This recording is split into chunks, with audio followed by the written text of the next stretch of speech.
ஏன்னா அவர் ஸ்டைல் அவரே சொல்லிட்டார், பாட்டாலே புத்தி சொன்னார், பாட்டாலே பத்தி சொன்னார், அந்த பாட்டுக்கு நான் பாடுபட்டேன், அந்த பாட்டுகள் பல விதம் தான் அவரே சொல்லியிருக்காரு இல்லையா. அதையே இசைஞானி அமைக்கணும் அப்படின்னா ஆழ்வார் பாசுரத்துக்கு இசையமைக்க 3 விஷயம் தேவை.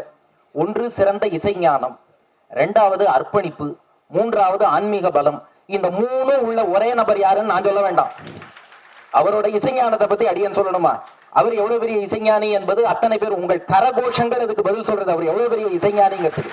அவர் இசைஞானி. அவர் இசையால் உலகமே அசை ஞானி. அவர் இசையில் ஊறிய தசை ஞானி. நம் வாழ்வுக்கு திசை ஞானி.